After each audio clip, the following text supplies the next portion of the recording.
ऐसा व्यक्ति जिसकी इंद्रियां संयमित हो वह किसी के प्रति अपराध नहीं कर सकता। इस पर कोई यह प्रश्न कर सकता है तो फिर अर्जुन अन्य के प्रति युद्ध में आक्रामक क्यों था? क्या वह कृष्ण भावना भावित नहीं था? वस्तुतः अर्जुन ऊपर से ही आक्रामक था, क्योंकि जैसा कि द्वितीय अध्याय में बताया जा चुका है, आत्मा के अवध्य होने के कारण युद्ध भूमि में एकत्र हुए सारे व्यक्ति अपने अपने स्वरूप में जीवित बने रहेंगे। अतः आध्यात्मिक दृष्टि से कुरुक्षेत्र की युद्ध भूमि में कोई मारा नहीं गया। वहां पर स्थित कृष्ण की आज्ञा से केवल उनके वस्त्र बदल दिए गए। अतः अर्जुन कुरुक्षेत्र की युद्ध भूमि में युद्ध करता हुआ भी वस्तुतः युद्ध नहीं कर रहा था। वह तो पूर्ण कृष्ण भावनामृत में कृष्ण के आदेश का पालन मात्र कर रहा था। ऐसा व्यक्ति कभी कर्म बंधन से नहीं बंधेगा। दिव्य भावनामृत युक्त पुरुष देखते, सुनते, स्पर्श करते, सूंघते, खाते, चलते फिरते, सोते तथा सांस लेते हुए भी अपने अंतर में सदैव यही जानता रहता है कि वास्तव में वह कुछ भी नहीं करता। बोलते, त्यागते, ग्रहण करते या आंखें खोलते बंद करते हुए भी वह यह जानता रहता है कि भौतिक इंद्रियां अपने अपने विषयों में प्रवृत्त है और वह इन सब से पृथक है। चूँकि कृष्ण भावना भावित व्यक्ति का जीवन शुद्ध होता है, फलतः उसे निकट तथा दूरस्थ 5 कारणों कर्ता, कर्म, अधिष्ठान, प्रयास तथा भाग्य पर निर्भर किसी कार्य से कुछ लेना देना नहीं रहता। इसका कारण यही है कि वह भगवान की दिव्य सेवा में लगा रहता है। यद्यपि ऐसा प्रतीत होता है कि वह अपने शरीर तथा इंद्रियों से कर्म कर रहा है, किंतु वह अपनी वास्तविक स्थिति के प्रति सचेत रहता है, जो कि आध्यात्मिक व्यस्तता है। भौतिक चेतना में इंद्रियां इंद्रिय तृप्ति में लगी रहती हैं, किंतु कृष्ण भावनामृत में वे कृष्ण की इंद्रियों की तुष्टि में लगी रहती हैं। अतः कृष्ण भावना भावित व्यक्ति सदा मुक्त रहता है। भले ही वह ऊपर से भौतिक कार्यों में लगा हुआ दिखाई पड़े। देखने तथा सुनने के कार्य ज्ञानेंद्रियों के कर्म हैं, जबकि चलना, बोलना, मल त्यागना आदि कर्मेंद्रियों के कार्य हैं। कृष्ण भावना भावित व्यक्ति कभी भी इंद्रियों के कार्यों से प्रभावित नहीं होता। वह भगवत सेवा के अतिरिक्त कोई दूसरा कार्य नहीं कर सकता, क्योंकि उसे ज्ञात है कि वह भगवान का शाश्वत दास है। जो व्यक्ति कर्म फलों को परमेश्वर को समर्पित करके आसक्ति रहित होकर अपना कर्म करता है, वह पाप कर्मों से उसी प्रकार अप्रभावित रहता है जिस प्रकार कमल पत्र जल से अस्पृश्य रहता है। यहाँ पर ब्रह्मानी का अर्थ कृष्ण भावनामृत में है। यह भौतिक जगत प्रकृति के तीनों गुणों को समग्र अभिव्यक्ति है, जिसे प्रधान की संज्ञा दी जाती है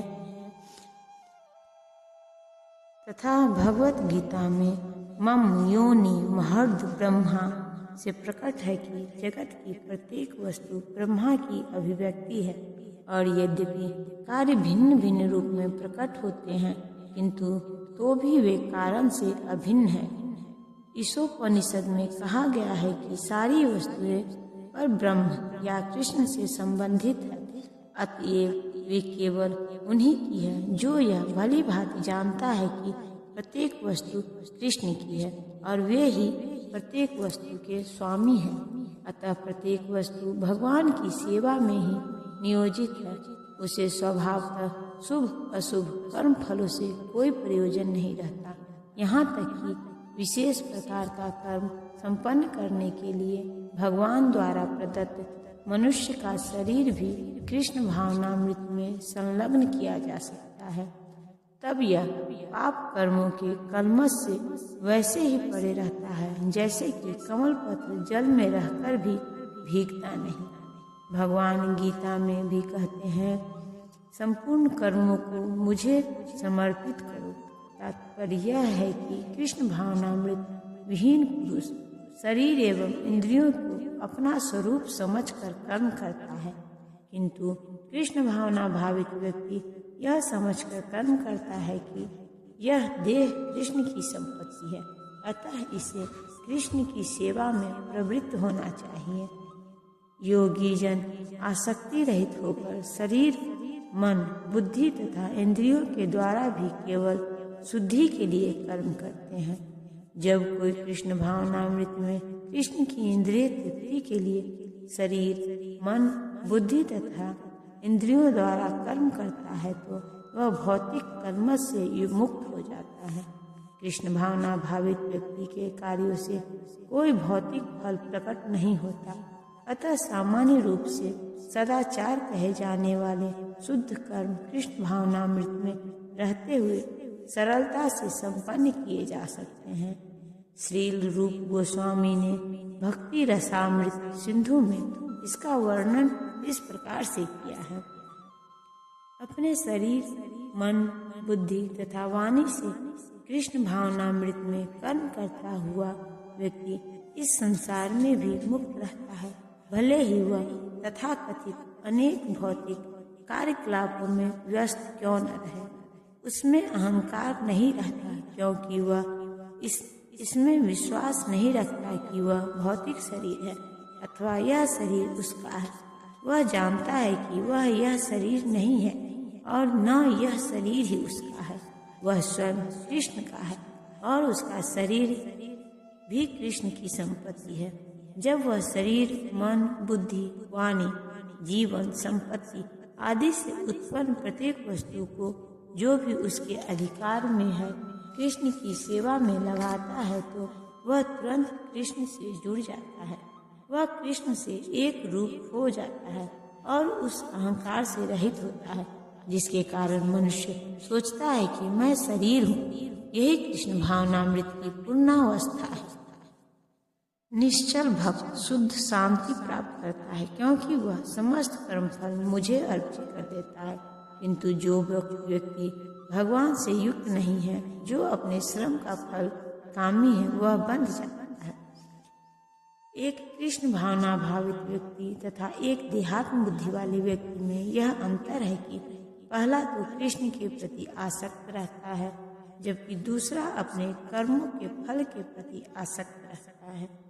जो व्यक्ति कृष्ण के प्रति आसक्त रहकर उन्हीं के लिए कर्म करता है, वह निश्चय ही मुक्त पुरुष है और उसे अपने कर्म फल की कोई भी चिंता नहीं।